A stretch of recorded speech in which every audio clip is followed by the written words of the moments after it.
మన వాస్తు ప్రేక్షకులకు నమస్కారం. ఈరోజు అప్పు ఇస్తే తిరిగి ఇవ్వడం లేదా దీని గురించి మనం తెలుసుకుందాం. చాలామంది అప్పులు ఇచ్చేసి మళ్ళీ అడిగితే మళ్ళీ వాళ్ళు రివర్స్ అటాక్ చేస్తున్నారు అన్నమాట. చాలామందికి అసలు డబ్బులు ఇవ్వాలంటేనే ఇబ్బంది. టైంకు ఇస్తాం, మనకు ఏ టైంకి ఎట్లుంటుందో అని చెప్పేసి మనం ఇచ్చేసేసి మళ్ళీ వాళ్ళు సకాలంలో వస్తే ఏ దానికైనా వస్తాయని చెప్పేసి మనం ఇవ్వడం జరుగుతుంది. అలాంటి పరిస్థితిలో మనం ఇచ్చినామనుకో మళ్ళీ తిరిగి రావాలంటే చాలా ఇబ్బంది పెడుతుంటారనమాట. దాని గురించి తెలుసుకుందాం. తెలుసుకునే ముందు మన వాస్తు ప్రేక్షకులకు నమస్కారం. ఈరోజు ఈ వీడియో చూసే ముందు లైక్ చేయండి, షేర్ చేయండి, సబ్స్క్రైబ్ చేయండి. ఇది జరిగిన కథ. జరిగింది 25 నుంచి 28 ఇయర్స్ మధ్యలో జరిగింది. ఇది జరిగిన సంఘటన. దీని గురించి తెలుసుకుందాం పూర్తిగా.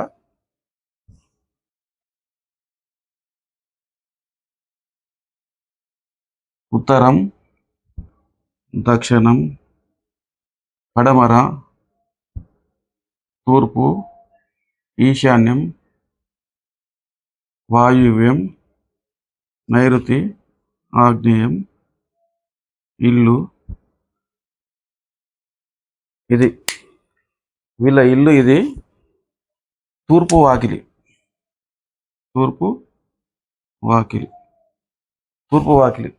వీళ్ళకి ఇంట్రెస్ట్ అనేది ఇటు నుంచి ఇటు వచ్చేసి ఇట్లా వెళ్ళిపోవాలి. ఇటు ఈ రోడ్ అనమాట. ఈ రోడ్ నుంచి ఇట్లా వచ్చేసేసి ఇది వాకిలి. ఇట్లా వెళ్ళిపోయేవారు ఇంటికి. అయితే ఈ ఇల్లు ఒక చిన్న ఇల్లు వాళ్ళది. ఎన్నో డబ్బులు ఇచ్చేసిండ్రు. ఎంత ఇచ్చేసిండ్రు అంటే కనీసం ఒక 70,000 ఇచ్చిండ్రు వాళ్ళ కప్పు. వాళ్ళ బంధువులకే డబ్బు ఇచ్చిండ్రు. డబ్బు బంధువులకి ఇచ్చేసి మళ్ళీ అడగడానికి వెళ్తే గొడవ పడడం, డబ్బులు ఇవ్వకపోవడం, అట్లా కనీసం ఒక 5 ఇయర్స్ జరిగింది. 5 ఇయర్స్ జరిగిన తర్వాత వాళ్ళు ఏం చేయాలో అర్థం కావట్లేదు. ఏం చేయాలి? డబ్బులు ఇచ్చేసి అసలు అడిగితే కోపాలు వస్తున్నాయి, గొడవలు వస్తున్నాయి. ఏం చేయాలో అర్థం కాక ఎవరికి చెప్పుకోలేని పరిస్థితి. ఎందుకంటే వాళ్ళు ఎవరో కాదు, బంధువులే. ఏం చెప్పాలి, ఎవరికి ఏం చెప్పాలో అర్థం కావట్లేదు వాళ్ళకు. అలా ఒక 70,000 రూపాయల కోసం అని చెప్పేసి మళ్ళీ అటు ఇటు వాళ్ళకు వీళ్ళని అడిగేసి ఒక పూజలకు దాని దీనికి అని చెప్పేసి పూజ చేస్తే వస్తాయని ఎవరో చెప్పారంట వాళ్ళకు. ఆ పూజల కోసం అని చెప్పేసి 15,000 నుంచి 20,000 రూపాయలు ఖర్చు పెట్టారు వాళ్ళు.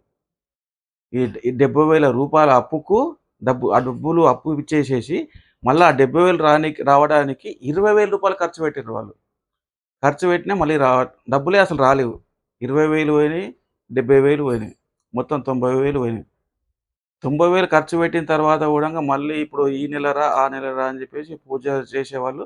మళ్ళీ 5,000 తీసుకురా, 2,000 తీసుకురా, ఆ విధంగా మళ్ళీ వాళ్ళు కూడా ఇబ్బంది పెట్టేవాళ్ళు. అసలు ఎందుకోసము వాళ్ళు మాటి మాటికి వెళ్తుండ్రు, రావడం జరిగింది.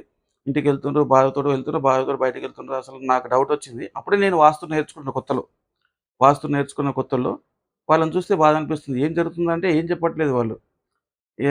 బలవంతంగా కూర్చోబెట్టేసి వాళ్ళని అడిగిన, ఏం జరుగుతుంది? ఏంది? అసలు ఎందుకోసం బాధపడుతున్నారు మీరు అని చెప్పేసి అడిగితే వాళ్ళు అప్పుడు చెప్పారు, తమ్మి ఇది ఈ విధంగా జరిగింది. మేము అప్పు ఇచ్చేసినాం మా బంధువులకు.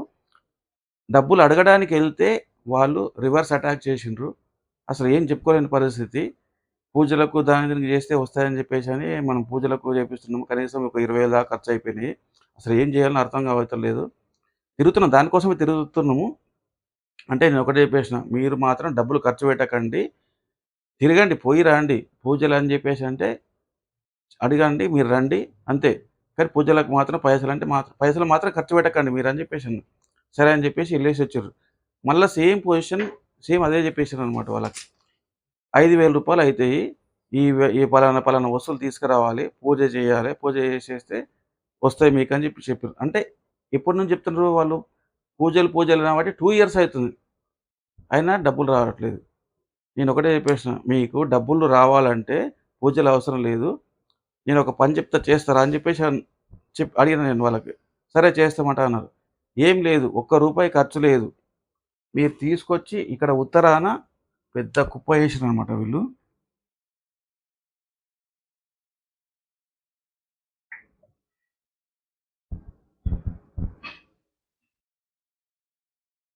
ఈ ఉత్తరం ఈశాన్యం నుంచి ఉత్తరం మొత్తము ఒక 10 ట్రాక్టర్ల రాయి, అంటే ఒక 5-6 లారీల రాయి మొత్తం ఇక్కడ వేసిన, గణిత రాయి ఇక్కడ చాలా వెయిట్ ఏసిర్రనమాట. ఇంటికంటే ఎత్తులో ఉంది ఈ రాయి. చాలా ఎత్తులో ఉంది. చాలా వెయిట్ అయిపోయింది. ఈ ఉత్తరంలో ఎప్పుడైతే వెయిట్ అయిపోయిందో వాళ్ళకు అన్నీ అడ్డంకులే. డబ్బులు రావట్లేదు. చాలా ఇబ్బందులు. అసలు చెప్పుకోలేని పరిస్థితి. నేనొకటే చెప్పేసిన. ఎప్పుడైతే ఈ రాయి తీసేసి ఇక్కడ పడమరల నైరుతిలో ఏస్తారో అప్పుడు మీ డబ్బులొస్తాయి. మీరు టెన్షన్ పడాల్సిన అవసరం లేదు. వాళ్ళే డబ్బులు పిలిచి ఇస్తారని చెప్పేసన్న. ఆ! అని వాళ్ళు ఆశ్చర్యపోయారనమాట. ఇంత డబ్బులు ఖర్చు పెడితే రాలేవు. ఈ రాయి తీసి ఇక్కడేస్తే ఎట్లా వస్తాయి అని ఆశ్చర్యపోయారు వాళ్ళు. సరే మీరైతే తీయండి. ఏం డబ్బులైతే ఖర్చు కాదు గదా! అని చెప్పేసేసి చెప్తే ఒక 2, 3 డేస్ టైం పట్టింది. రాయి తీసి ఇక్కడ ఎయడానికి 2, 3 డేస్ టైం పట్టింది. ఆ 2, 3 డేస్ టైం పట్టేసినా సరే అది తీసేయమని చెప్పేసి అంటే మొత్తం తీసేసిండ్రు రాయి మొత్తం. తీసేసిన తర్వాత అప్పుడు ఇట్లా చేయాలని చెప్పేసి అడిగారు. ఆ తర్వాత నేను చెప్పేసిన ఒక 45 డేస్ ఆగు. ఆగిన తర్వాత నేను చెప్తా. పలానా రోజు పోయేసి డబ్బుల కోసం ఎళ్ళు అని చెప్పేసి అంటే, సరే అని చెప్పేసి 45 డేస్ అయిన తర్వాత ఎళ్ళిర్రు వాళ్ళు. డబ్బుల కోసం ఎళ్తే వాళ్ళు మంచిగానే రెస్పాన్స్ అయిపోయిండ్రు. పంటొచ్చేది ఉంది. పంట రాంగానే మీకు డబ్బులు ఇప్పిస్తాము. డబ్బులు వస్తాయి. ఇస్తామని చెప్పేసి అన్నారు. ఇగ ఒక 15, 20 రోజులు అయిన తర్వాత పంటొచ్చేసింది. డబ్బులొచ్చేసినియి. ఈజీగా పైసలు ఇచ్చేసిండ్రు. అసలు వాళ్ళు ఎప్పుడైతే బాధ వీళ్ళకి పెట్టిండ్రో క్షమించమని చెప్పేసి వేడుకోవడం కూడా జరిగిందనమాట. అంటే ఇట్లా ఈ వాస్తు దోషం వల్ల ఈ ఉత్తరంలో ఎప్పుడైతే వేటేస్తామో ఈ వాస్తు దోషం అయిపోతుంది. ఇలాంటి బరువులనేది ఉత్తరం పెట్టుకోవద్దు. బరువు ఈశాన్యం, ఉత్తర ఈశాన్యం అయితది. ఉత్తర ఈశాన్యం నుంచి ఉత్తర వాయువ్యం వరకు ఎలాంటి బరువులు పెట్టుకోవద్దు. బరువులు ఎలాంటివి ఉన్నా కూడా చాలా ఇబ్బంది అయితదనమాట. ఇలాంటివి ఎవరికి మీ మీ ఇళ్ళల్లో గానీ, మీ పక్క ఇళ్ళల్లో గానీ ఇలాంటివి ఇబ్బందులు పడుతుండ్రేమో మీరు కూడా చూసుకొని వాళ్ళకి కూడా సరి చేసుకోమని చెప్పండి. మీకేమన్నా ఇలాంటివి మీకు సంఘటనలుంటే మీరు కూడా సరి చేసుకోవాలని సూచిస్తున్నాను. సరే ఈరోజు ఈ వీడియో ఇంతటితో సమాప్తం. మళ్ళీ రేపు వీడియోతో కలుద్దాం. అది ఈ వాస్తు ఛానల్ చూస్తున్న ప్రతి ఒక్కరికి నమస్కారం. లైక్ చేయండి, షేర్ చేయండి, సబ్స్క్రైబ్ చేయండి.